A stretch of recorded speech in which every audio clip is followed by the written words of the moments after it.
बच्चों, कैसे हैं आप सभी। आई होप आप सब बढ़िया होंगे, एकदम मस्त जबरदस्त होंगे, अपने एग्जाम्स की प्रिपरेशन कर रहे होंगे। साथ ही साथ आपको ये सबको पता है कि क्या आप पढ़ रहे हैं, हिंदी पढ़ रहे हैं। किससे पढ़ रहे हैं? कल्पना मैम से पढ़ रहे हैं। और आप सभी का कल्पना मैम बहुत बहुत स्वागत करती हैं आपके अपनी ही क्लास में, जो कि आप किस प्लेटफॉर्म पर लेते हैं? सरकारी परीक्षा प्लेटफॉर्म पर। तो इसलिए आपका सरकारी परीक्षा प्लेटफॉर्म पर बहुत बहुत स्वागत है। आपका आज का जो टॉपिक लिया गया है वो टॉपिक है आपका क्रिया तथा इसके भेद एवं प्रमुख विशेषताएं। मतलब हम समझेंगे क्रिया किसको कहते हैं, इसकी विशेषताएं क्या हैं, इसके प्रकार कितने हैं। ठीक है, सबसे पहले हम जान लेंगे क्रिया, इसके भेद और प्रमुख विशेषताएं। क्रिया की परिभाषा क्या होती है? जिस शब्द अथवा शब्द समूह से किसी कार्य के होने अथवा किए जाने का बोध हो वो क्या कहलाता है? वो कहलाता है क्रिया। मतलब जिस शब्द से हमें कुछ कार्य करने का बोध होता है कि हमने कार्य किया, जैसे राम ने पढ़ा, तो राम ने क्या किया? राम ने पढ़ा। पढ़ना क्या हो गई? क्रिया। तो उसको क्या कहा जाता है? जिस शब्द अथवा शब्द समूह से किसी कार्य के होने अथवा किए जाने का बोध हो वो कहलाता है हमारा क्रिया। अब हम जानेंगे आगे क्रिया के भेद। मतलब क्रिया के कितने भेद हैं। सबसे पहले हमने इसको बांटा है कर्म के आधार पर। कर्म के आधार पर क्रिया को कितने भागों में बांटा है ये भी देख लीजिए। कर्म के आधार पर हमने क्रिया को बांटा है दो भागों में, सकर्मक क्रिया और अकर्मक क्रिया। आपको वनडे एग्जाम्स में बहुत सारे क्वेश्चंस ऐसे मिलते हैं जिसमें पूछा जाता है, वाक्य दे दिया होता है, आपको बताना होता है कि इसमें सकर्मक क्रिया है या अकर्मक क्रिया। कैसे पहचानेंगे? कर्म के आधार पर बांटा सकर्मक अकर्मक। सकर्मक कैसे? जिसमें कर्ता का प्रभाव जो होता है वो कर्म पर पड़े, कर्म पर पड़े, वो कहलाता है सकर्मक क्रिया। सकर्मक क्रिया कैसे पहचानेंगे, इसकी पहचान भी बता दें कि कैसे आप पहचान सकते हैं। क्या, किसे,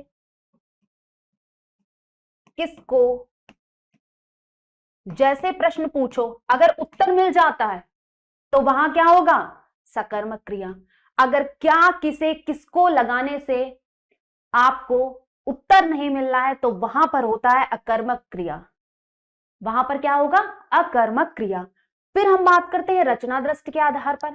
पहले हमने बांटा कर्म के आधार पर, फिर हमने बांटा रचना दृष्टि के आधार पर। हमने बांटा है इसको दो भागों में, मूल क्रिया, यौगिक क्रिया।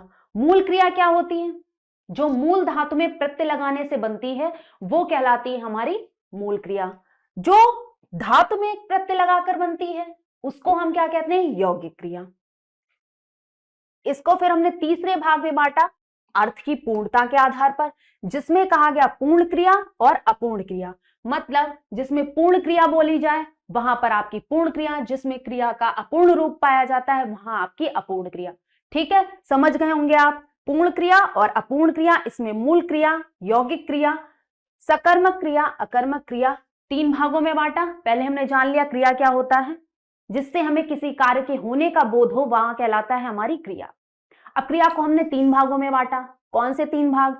एक तो हमने बांटा कर्म के आधार पर, सकर्मक और अकर्मक। दूसरा हमने बांटा किसके आधार पर? रचना की दृष्टि के आधार पर।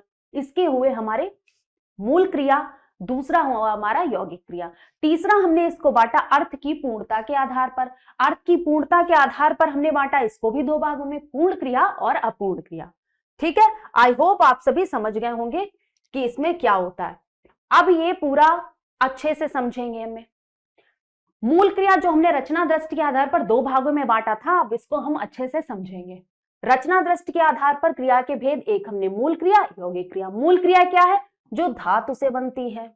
जो धातु से बनती है मतलब जो मूल धातु में प्रत्यय लगाकर बने वो कहलाती है हमारी कौन सी? वो कहलाती है हमारी मूल क्रिया। जो धातुओं में एक से अधिक प्रत्यय लगाकर बने वो कहलाती है हमारी यौगिक क्रिया। जो धातुओं में एक से अधिक प्रत्यय लगाकर बनती है वो कहलाती है हमारी यौगिक क्रिया। ठीक है, अगर हम कुछ एग्जांपल्स की बात करें कि यौगिक क्रिया के कुछ एग्जांपल्स की बात करें तो जैसे उदाहरण के लिए लिख लीजिए खिलाना। ये क्या है? खिलाना आपका क्या है? खिलाना आपका यौगिक क्रिया है।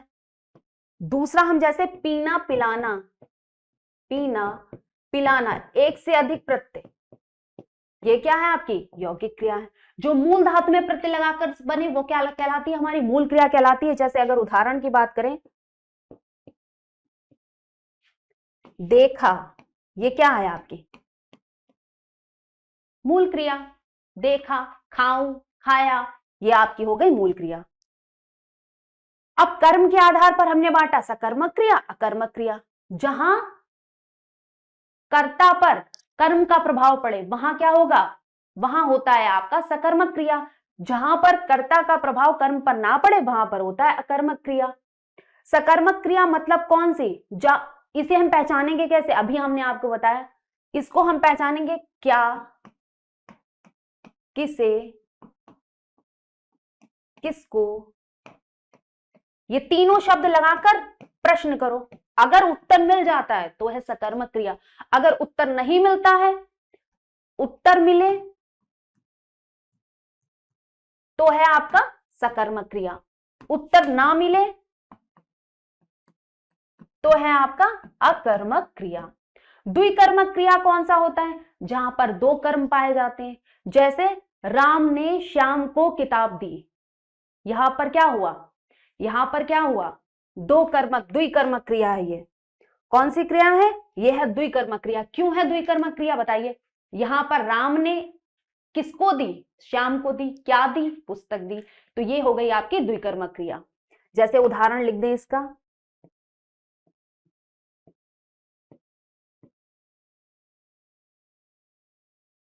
इसका अगर उदाहरण लिखे, राम ने श्याम को पुस्तक दी, ठीक है, राम ने श्याम को पुस्तक दी, ये हो गया आपका उदाहरण। ठीक है, ये क्या हो गया आपका द्विकर्मक। यहां पर आपको क्या मिल रहा है, यहां पर आपको द्विकर्म मिल रहे हैं। अकर्मक कौन सा होगा, जिस पर क्रिया का प्रभाव जो है, का प्रभाव जो है कर्ता पर पड़ेगा, कर्म पर नहीं। यहां पर कर्म पर पड़ता है, कर्म पर पड़ता है प्रभाव, ठीक है। एक कर्मक की बात करें तो एक कर्मक में आप क्या जानेंगे, जैसे राधा ने कार चलाई, ये क्या हो गया आपका एक कर्म है कि कार चलाई है भाई राधा ने, एक कर्मक हो गया। द्विकर्मक क्या हो गया, राम ने श्याम को पुस्तक दी, दो काम हो गए। ये हो गया आपका सकर्मक के, ये हो गया अकर्मक। क्रिया का प्रभाव जहां कर्ता पर पड़े वहां आपका क्या होता है, अकर्मक क्रिया होता है। जैसे मोहन खाता है, अब यहां पर क्रिया का प्रभाव किस पर पड़ रहा, मोहन पर पड़ रहा, कि कौन खा रहा है, मोहन खा रहा है। मोहन खाए या ना खाए क्या फर्क पड़ रहा, कोई कर्म नहीं कर रहा है, वो कर्ता पर प्रभाव पड़ रहा है, तो ये क्या हो गया आपका अकर्मक का उदाहरण। आई होप आप सभी को समझ आ गया होगा। अब यौगिक क्रिया के आधार पर हमने चार भागों में बांटा था, चार भाग देख लीजिए कौन से। एक तो है प्रेरणार्थक क्रिया, नाम धातु क्रिया, अनुकरणात्मक क्रिया, संयुक्त क्रिया। यौगिक क्रिया के भेद कितने, चार। प्रेरणार्थक क्रिया मतलब जो किसी के प्रेरणा, जब हम प्रेरणा दे, जैसे राम ने श्याम को उठवाया, प्रेरणा दी गई कि उठाओ उसको, प्रेरणार्थक हो गया।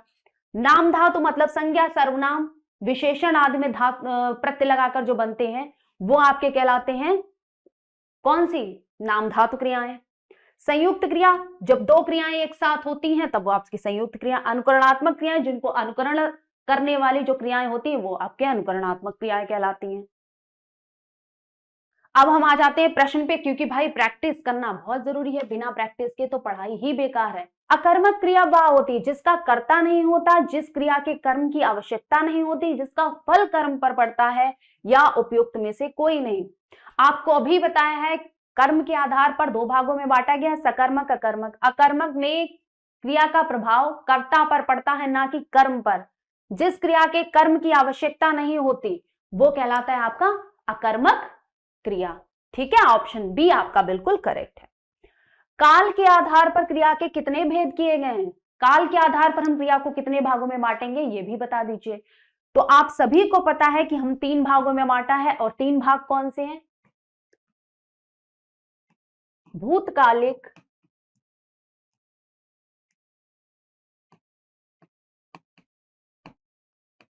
वर्तमान कालिक, एक आपका होती है भविष्यकालिक।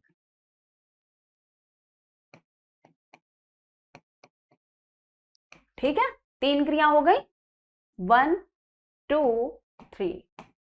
काल के आधार पर क्रिया को कितने भागों में बांटा गया? 3 भागों में बांटा गया है, भूतकालिक क्रिया, भविष्यकालिक क्रिया, वर्तमानकालिक क्रिया। ठीक है, क्रिया के जिस रूप के द्वारा जारी समय में किसी कार्य के होने का बोध हो कहलाती है।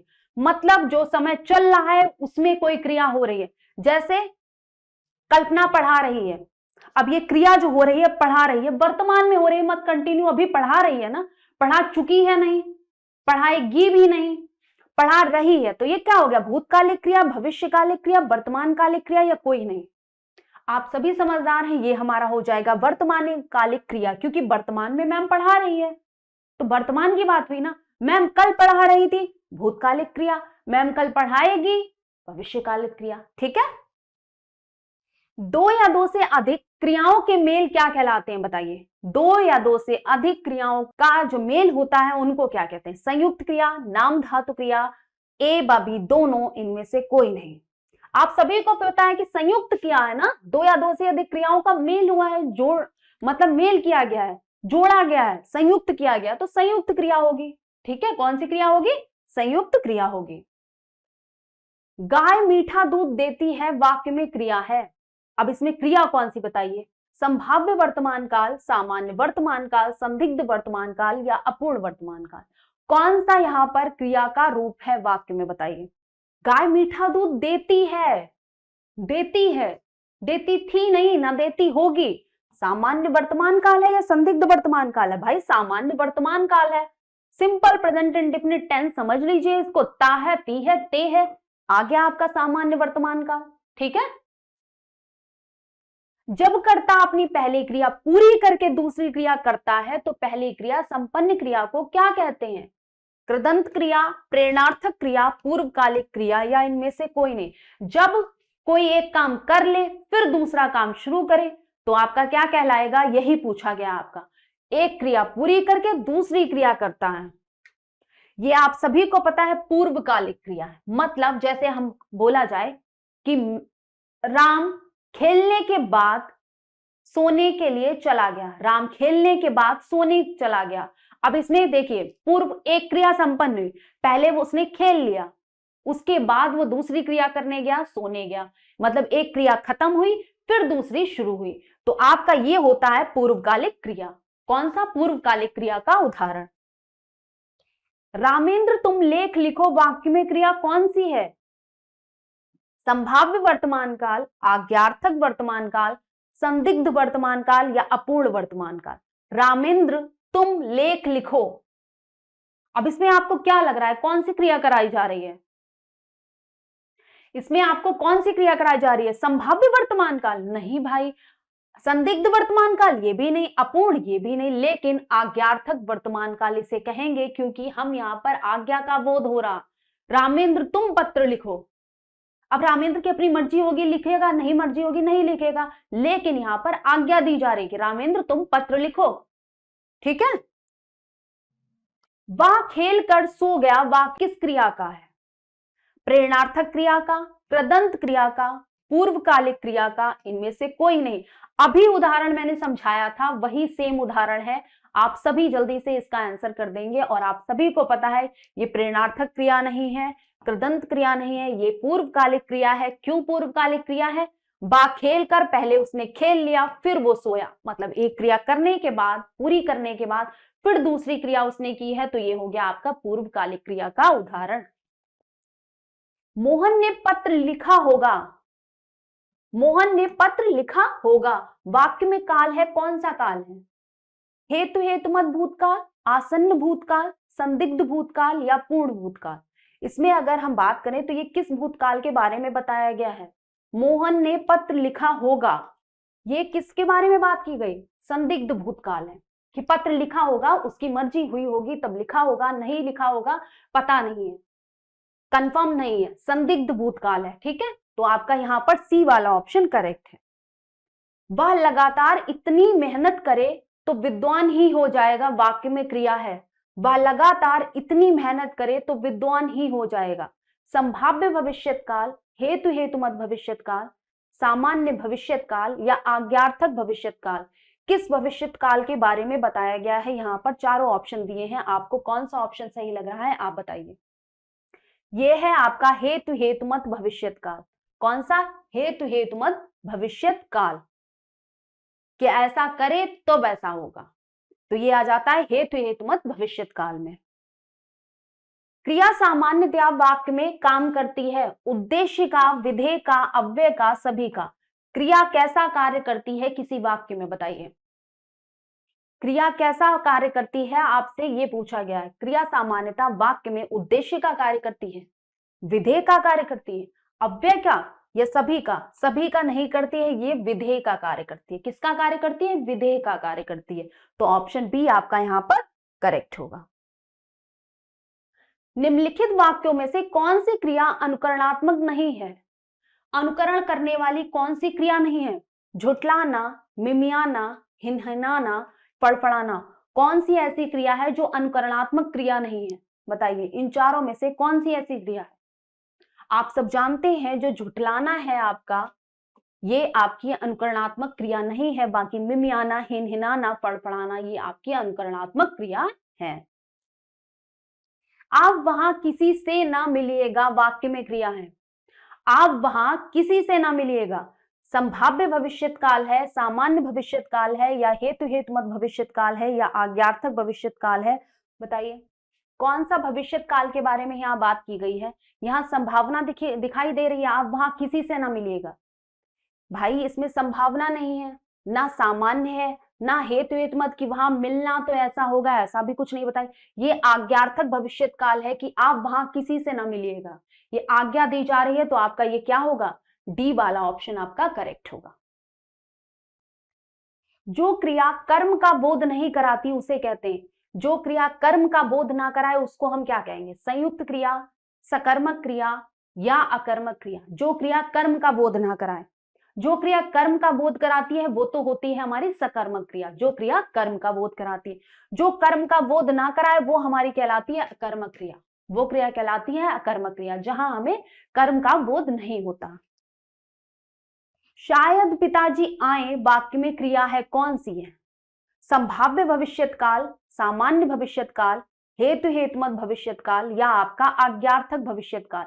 संभाव्य भविष्यत काल होगा यहाँ पर, क्योंकि शायद पिताजी आए, कंफर्म नहीं है कि पिताजी आएंगे या नहीं आएंगे, शायद। तो यहां पर आपका हो गया ये संभाव्य भविष्यत काल। मुख्य क्रिया की सहायता करने वाली क्रिया कहलाती है। मुख्य क्रिया की जो सहायता करने वाली क्रिया होती है उसको क्या कहते हैं? प्रेरणार्थक क्रिया, सजातीय क्रिया, सहायक क्रिया या संयुक्त क्रिया। मुख्य क्रिया की जो सहायता करने वाली होती है उसको हम क्या कहते हैं? उसको हम कहते हैं सहायक क्रिया। तो सी वाला ऑप्शन आपका बिल्कुल करेक्ट है, आप लगाएंगे सी वाला ऑप्शन। काल के आधार पर क्रिया के भेद होते हैं। काल के आधार पर क्रिया के कितने भेद होते हैं? आपको अभी बताया था कि क्रिया के कितने भेद होंगे। काल के आधार पर क्रिया के होंगे 3 भेद। कौन से 3 भेद होंगे? तो ये होंगे आपके भूतकालिक क्रिया, दूसरा आपका वर्तमान कालिक क्रिया, तीसरा आपका भविष्यकालिक क्रिया। तो ये हो गए आपके 3 काल के आधार पर क्रिया के भेद। क्रिया के जिस रूप के द्वारा जारी समय में किसी कार्य के होने का बोध हो कहलाती है, क्या कहलाएगी? वर्तमान कालिक क्रिया, भूतकालिक क्रिया, भविष्यकालिक क्रिया, या कोई नहीं। जारी समय में मतलब जैसे इस समय मैं आपको पढ़ा रही हूं, जो समय जारी है इसमें मैं आपको पढ़ा रही हूं, तो ये कौन सी क्रिया है? यहाँ पर मैं वर्तमान की क्रिया कर रही कि मैं पढ़ा रही हूं, पढ़ा रही थी नहीं। तो ये आपका क्या हो जाएगा? ये आपका हो जाएगा वर्तमान कालिक क्रिया। मैं आपको पढ़ा रही थी भूतकालिक क्रिया, मैं आपको पढ़ाऊंगी भविष्यकालिक क्रिया। यहां पर जारी समय में जो क्रिया हो रही है वो आपकी वर्तमान कालिक क्रिया कहलाएगी। प्रेरणार्थक क्रिया कौन सी नहीं है? लिखवाना, भूलना, हंसाना, जगाना। कौन सी प्रेरणार्थक नहीं है? प्रेरणार्थक क्रिया क्या होती है? जिसमें हम किसी से प्रेरणा लेते हैं, जो काम हमसे करवाया जाता है किसी के द्वारा, प्रेरित होकर हम करते हैं, किसी के कहने पर हम करते हैं, तो वो होती है प्रेरणार्थक क्रिया। देखो लिखवाना, लिखना नहीं लिखवाना, हम मेरे से मैं किसी से लिखवा रही हूं तो वो हो गया प्रेरणार्थक क्रिया। हंसाना, जगाना, लेकिन भूलना प्रेरणार्थक क्रिया नहीं है भाई, भूलना प्रेरणार्थक क्रिया नहीं है, नहीं है। प्रेरणार्थक क्रिया नहीं है, भूलने के लिए हमें कोई प्रेरणा नहीं दे रहा है। किस कर्म में अकर्मक क्रिया नहीं है? अकर्मक क्रिया वो होता है जहां पर कर्म का होना आवश्यक नहीं है। शेखर कार में चलता है, हरदेव सोता है, युवक टहल रहा है, रमेश ने मुझे पत्र लिखा। कौन सा आपका अकर्मक क्रिया नहीं है? देखिए ये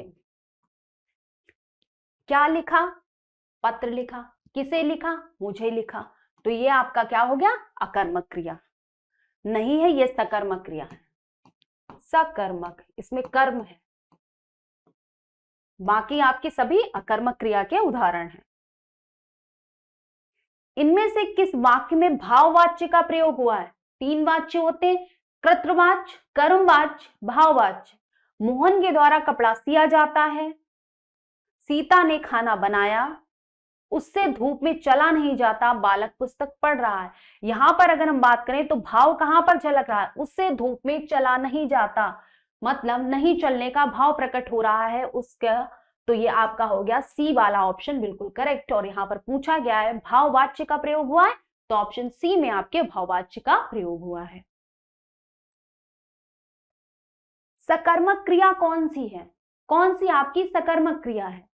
रोना, उठना, हंसना, लिखना, कौन सी आपकी सकर्मक क्रिया है जिसमें कर्म का होना पाया जाता है? देखो रोना, उठना, जागना, सोना, ये सभी अकर्मक क्रियाएं हैं, ये सभी अकर्मक क्रियाएं हैं। पर अगर हम बात करें लिखना, ये आपकी सकर्मक है, सकर्मक है, ठीक है। अभिजीत पिछले 18 घंटों से सो रहा है, इस वाक्य में कौन सी क्रिया है? नाम धातु, अकर्मक, प्रेरणार्थक या सकर्मक? अभिजीत पिछले 18 घंटे से सो रहा है, अभी हमने आपको बताया सोना, जागना, हंसना, रोना, ये आपकी अकर्मक क्रियाएं होती हैं, ऐसी क्रियाएं आपकी अकर्मक क्रियाएं होती हैं। तो 18 घंटे से सोए या 36 घंटे से क्या फर्क पड़ता है, ये आपकी अकर्मक क्रिया होगी। पूर्वकालिक क्रिया का उदाहरण क्या है? हमने अभी समझाया था आपको, पूर्वकालिक क्रिया मतलब जब एक कार्य समाप्त हो जाए फिर दूसरा कार्य करा जाए, तो यह होता है आपका पूर्वकालिक क्रिया। राम बैठा है, नहीं। निशी पानी पीकर दौड़ने चला गया, दिनेश लड़कियों को पढ़ाता है, चोर भाग गया। यहां पर आपकी 2 क्रियाएं यहीं पर है कि रमेश ने पहले पानी पिया, एक क्रिया खत्म कर दी पानी पीना, दूसरी फिर दौड़ने चला गया, फिर दौड़ने चला गया मतलब दूसरी क्रिया स्टार्ट कर दी, ठीक है। तो ये आपका हो गया पूर्वकालिक क्रिया का उदाहरण। परिभाषित करना क्रिया सूचक शब्द किस व्यवहारगत उद्देश्य से संबंधित है? परिभाषित करना मनोक्रियात्मक, भावात्मक एवं मनोक्रियात्मक, भावात्मक या संज्ञानात्मक। जो परिभाषित करना क्रिया सूचक है वो किससे संबंधित है? यहां पर आपसे ये पूछा गया है, आप सभी को यही बताना है, बताइए ये आपका कौन सा क्रिया है? परिभाषित करना मतलब आपका ये है संज्ञानात्मक, ठीक है। संज्ञानात्मक क्रिया सूचक, ये आपका कौन सा है? संज्ञानात्मक क्रिया सूचक। क्रिया के जिस रूप से काम होने का पता चले उसे क्या कहते हैं? भविष्यकाल कोई नहीं, वर्तमान काल या भूतकाल। क्रिया के जिस रूप से काम होने का पता चले उसे क्या कहते हैं? क्रिया के जिस रूप से काम होने का पता चले उसे हम कहेंगे हमारा भविष्यकाल। क्या कहेंगे? भविष्यकाल। जारी समय में यहां पर पूछा गया है, जब 2 या 2 से अधिक क्रियाएं मिलकर किसी पूर्ण क्रिया बनाती हैं तब कौन सी क्रिया कहलाती है? तब आप सभी को पता है, तब वो हमारी संयुक्त क्रिया कहलाती है, तब वो हमारी संयुक्त क्रिया कहलाती है, ठीक है। प्रेरणार्थक क्रिया का प्रयोग कहां हुआ है? बच्चा भूख के कारण रो रहा था, छात्र मन लगाकर पढ़ रहे थे, किसान खलिहान में बैठा ऊंघ रहा था, वह अचानक गिर पड़ा। प्रेरणार्थक क्रिया है आपकी, छात्र मन लगाकर पढ़ रहा था, ये आपकी प्रेरणार्थक क्रिया है, ठीक है। मन लगाकर पढ़ना ये आपकी प्रेरणार्थक क्रिया है। किस वाक्य में प्रेरणार्थक क्रिया है? किसान खेत के सूखे पेड़ कटवा चुका है, शिक्षक विद्यार्थियों को पढ़ने की प्रेरणा देते हैं, कपिल कभी का उठ चुका है, हमें खूब मेहनत करनी चाहिए। कौन सी प्रेरणार्थक क्रिया है? शिक्षक विद्यार्थियों के पढ़ने की प्रेरणा देते हैं, कपिल कभी का उठ चुका है, हमें खूब मेहनत करनी चाहिए, किसान खेत के सूखे पेड़ कटवा चुका है। तो आपका प्रेरणार्थक क्रिया कौन सी है? हमें खूब मेहनत करनी चाहिए, यह आपकी प्रेरणार्थक क्रिया है। किस वाक्य में सकर्मक क्रिया नहीं है? सकर्मक जहां कर्म नहीं है, बच्चा फल तोड़ रहा है, सीता भोजन बना रही है, टैगोर ने गीतांजलि लिखी, रमेश रोज पढ़ने जाता है, कौन सा है आपका बताइए। सीता भोजन बना रही है की बात करें तो ये आपका क्या है, ये आपका अकर्मक क्रिया है। ठीक है, तो आपका ये भी बिल्कुल करेक्ट आंसर है। बाकी इसी के साथ आपकी ये क्लास कंप्लीट होती है। अब हम मिलेंगे नेक्स्ट टॉपिक के साथ, तब तक आप सभी एंजॉय कीजिए। थैंक यू, बाय बाय, जय Hind and all the best.